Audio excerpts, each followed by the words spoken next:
All right, what is going on, everybody? Welcome back to another day of SaberSim's DFS office hours.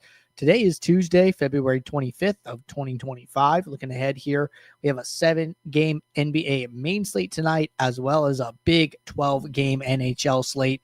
Should be a fun day of DFS. For those of you who are new here, welcome. My name is Andrew. I'm one of the coaches over here at SaberSim. This is a show where we go over how to use the SaberSim app, answer any and all DFS related questions. Get your questions in one of three ways here. First off, send us an email, support@sabersim.com. Second, post it live in the YouTube chat. Third way, post it in the office hours channel in our Discord server. If you're not in our Discord and want to get access to that channel, there is a link in the description of this video. You also get access to our similar channels, individual sport channels, and you get access to the rest of the SaberSim teams. Can't say enough good things about the Discord. But with that said, we do the show Monday through Friday, 4 p.m. Eastern, and then we do the show on Saturdays, 12:30 p.m. Eastern. So tune in any one of those days. Get your questions answered. All right, let's get SaberSim up here, and we will start knocking out some questions. First question came in the YouTube chat. Question says, what is your late swap procedure, and would it be different for Ultimate versus Pro subscription? Thanks for all your guys' work. Good question, right? So as far as late swap goes, one of the easiest ways I found to demo this is through our late swap tutorial. So let me pull that up here. So the first thing I prefer to do when it comes to late swap, and I could probably just skip through this, is okay, when you get to this pop-up, right? So you click the late swap button, you get to this pop-up. Notice this settings section in the bottom left. Okay, it says default. So this is the it'll say default automatically. That's like the primary thing that it goes to. So what default is effectively a brand new build. Okay, so if I'm in late swap, and let's say, in this build, I've, adjusted, this is my, pre-slate build, right? I've adjusted minimum salary. Maybe I have like a filter on, maybe I have, some rule that says like, use no more than 3 players per team. I save that. I've unchecked some players I don't want, right? All this kind of stuff, customizing kind of the build, right? None of this gets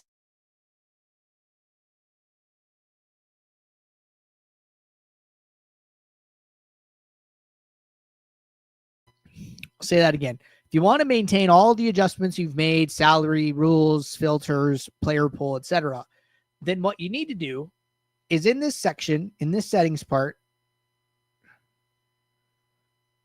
So when you click the drop down, you're going to see default, and then you're going to see however many builds you have, right?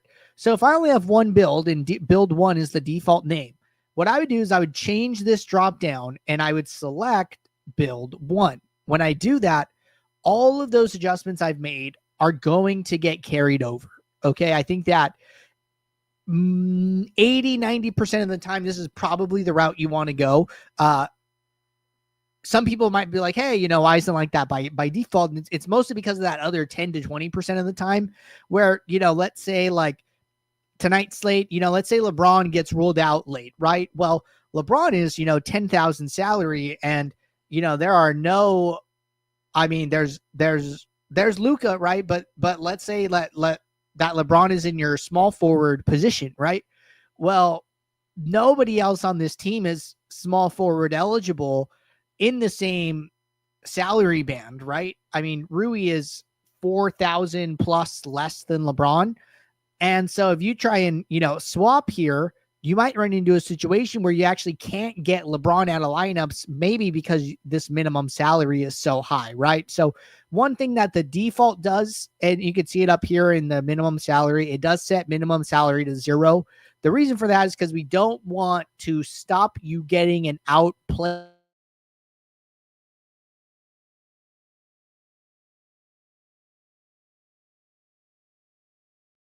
Default here is basically going to be as unrestrictive as possible so you can get to the best plays and make sure everybody in your lineups are projected. But unless, high salary players are getting ruled out, or, Jokic is ruled out, or LeBron or whoever, right?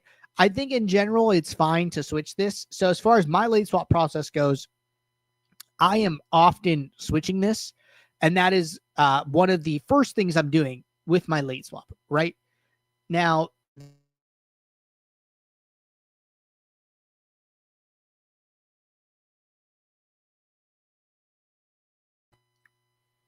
I feel like I feel like the easiest way to explain this is that the difference between pro, ultimate, starter, all those things, right? Contest sims are just a way of getting additional sorting metrics. Okay.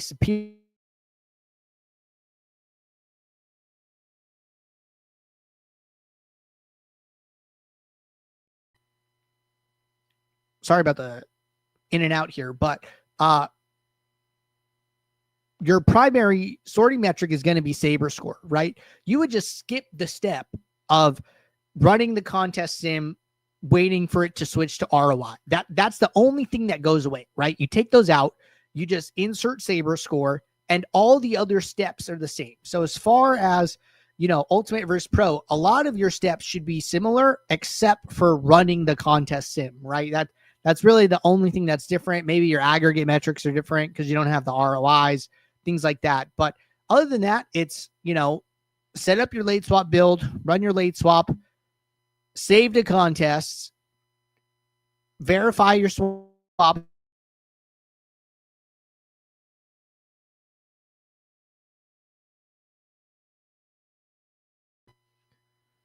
There is a column that appears in late swap called delta exposure. Okay, so what does this mean? So basically, let's say I run a build pre-slate, right? I'm just going to run a build right now.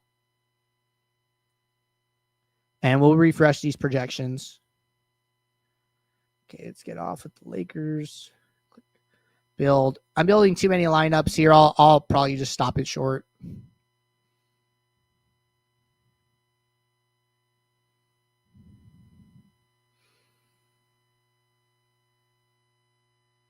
All right. So we've got like 1,000 lineups here. It's more than enough. So notice, right, I run a build, right? Even we're just looking at like the top 20 lineups here. I can see my exposures, right? So what happens in late swap is when you save your lineups, you get a new column.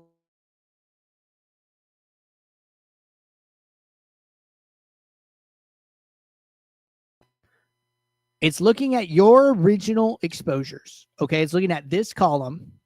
And then it's saying it's basically summarizing what your new exposures are and the differences, right? So let's say Bradley Beal goes from 80 to 70. Olenek goes from 70 to 80, right? It's going to show you, hey, Bradley Beal exposure went down 10%. It would be negative 10. Olenek's exposure is positive 10, right? Because his exposure went up. So reviewing the delta exposure is a step that I like to do. Reminder, this is after saving. You click save, you review your delta exposures. And what it tells you is which players you have more of now, which players you have less of now. These are going to be the biggest changes to your lineup portfolio from the last time you saved them, right? So I think it's important to understand who I have more exposure to now compared to before. And if I see big jumps, right, I'm going to say, hey, why am I seeing those things? Maybe I go into Discord and see if there were any sims that were run. Maybe I go check the Basketball Monster News dashboard, see if anybody got ruled out. See if anybody's making a surprise start or things like that, right? So I always want to make the information make sense, right? When you see exposure jumps, there should be something that indicates why that happened, right? And if there isn't, maybe that's a good opportunity to manage some risk to those players that are now popping so much when maybe they weren't doing so much before, right? So all of this is really focused around just managing your risk, being careful, verifying the plays that you have and why you have them. So that's what I would be thinking about with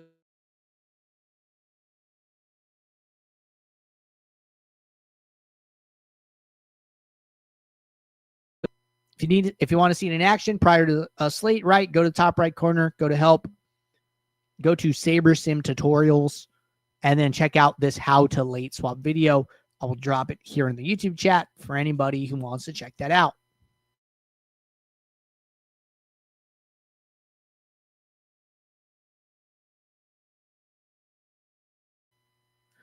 checking in on Discord. We're all good so far. So why don't we do a slate demo here? Follow up. Would you take build 1 through each late swap time? So good question.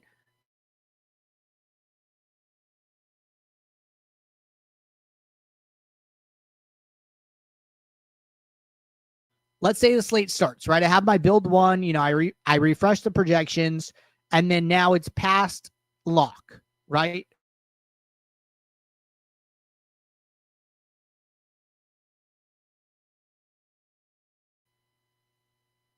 I can use that same build the entire night. Okay. So what that looks like is basically, so like we'll use tonight as an example, right? There's a 4 o'clock, 4:30, 5 p.m. Pacific time games, right? So after 4 o'clock, when the slate starts, I open up the late swap build. Then I do my late swap for 4:30, we'll say. After 4:30, I do not need to open up a new late swap build.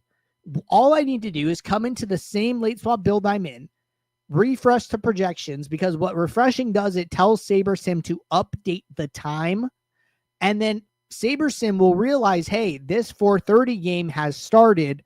It will gray those players out, and then it will only allow players from games that haven't started yet to be swapped in and out of lineups. So you can use the same late swap build the entire night. There is not a reason to open up a new late swap build at each swap window. So you should only have to carry over the settings one time if you're only using one late swap build the entire night is the point I'm trying to make. But good follow-up there. Let me know if there's any more follow-ups. All right.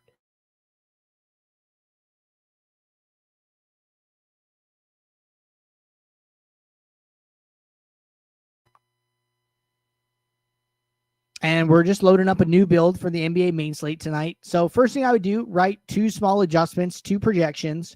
I would kick off this build, and then I'm going to use this build where I already built some lineups.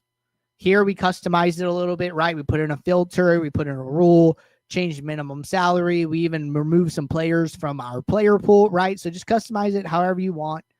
And then what I would do, right, is go into contest tab and then go set up a contest sim. We were talking a little bit about SaberScore, so why don't we do a SaberScore demo, right? So again, the only difference between like starter ultimate is you come in here, you click this run contest sim button. If you're on ultimate, changes your sorting metric automatically once it's finished. If you don't have ultimate, you're not using contest sims, your sorting metric's already set up. You don't need to do anything else, right? We defaulting to SaberScore. The only thing you might want to do is you basically have to pick a contest that you primarily want to optimize for, right? Now, this second half of the sorting metric is the contest size that you're optimizing for, right? So a lot of the 20 maxes, a lot of the 150 maxes fall in this range. If the contest you're primarily optimizing for does not fall within this range, it's maybe smaller, bigger, etc., go into your SaberScore and then change it, right? If it's over 50K entries, turn it to the 50K.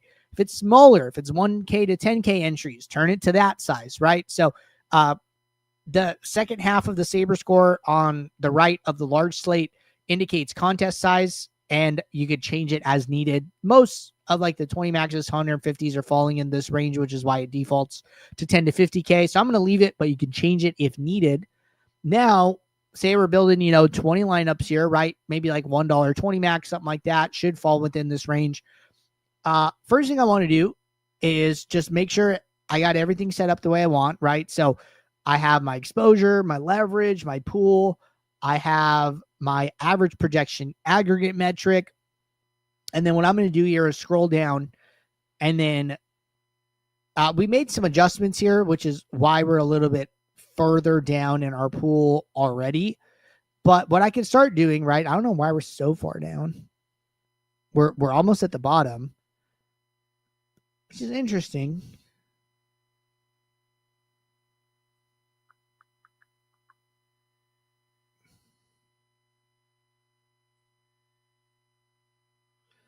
What did we do here? I'm not sure why we're so far down, but it's quite the interesting reason.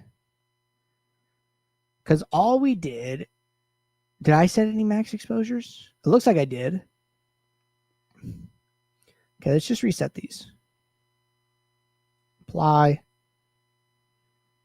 Okay, so I had a max exposure set somewhere. I must have been doing it during a demo, but I reset the max exposure column, and now we're viewing the top 20 lineups again. Okay, so this is what I wanted. I was trying to scroll down to the last lineup in my set of 20 here, which I'm seeing this top 20 again. Now, notice we have 1,200-ish lineups in our pool, right? So what we recommend with SaberScore is trying to stay in the top 25 to 50% of lineups here. So in this case, I'd be trying to stay in like the top 600, top 300 would be good things, right? So what I want to start doing is start getting some diversification, okay? So I'm going to come in here. I'm going to start adjusting my min uniques, which is this number drop down. It pops up if you hover over it. And I'm going to increase it from 1 to 2, right? I'm noting how my average projection changes as I do this, right? So we started with 265.8. At 3 uniques, we're at 265.1. That's good, right? Other things that you can notice here. At 1 unique, we have 37 players in our player pool, and then I'm looking at the leverage, right? So as I get higher in uniques, right, I'm up to 4 uniques, still have 37 players, but my exposures are a lot more spread out, right? So we've maintained the same number of players in our player pool, but our top exposures went from 80, 70, 60 at 1 to at 4. Our top exposures are 55, 55, 50, right? So exposures are coming down. Our player pool is staying the same number, and we're just spreading out our exposure to players and not being so concentrated in certain spots. We've only sacrificed about 1.5 points of projection to do so, right? So this is good. It's all risk management type stuff. You don't have to do this if you don't want. We do recommend doing it because DFS is a high variance game. We get up to 5 uniques. We're at 44 players in our player pool, so our player pool starts to expand here. Top exposures are 50, 40, 40. A lot of these leverages are a lot flatter here. And our projection has gone down about 3 points here. So I think 5's a pretty good number to stop at. I think you could have stopped at 4. You could stop at 3 if your risk tolerance is high, right? There's no right answer. You got to figure out which one makes the most sense to you and go with that, right? But in my opinion, I think 3 is good. I think 4 is good. I think 5 is good. You know, you might talk to 3 different players and they might have 3 different answers as to what the right number is for them. So me personally, I would have probably went with 4.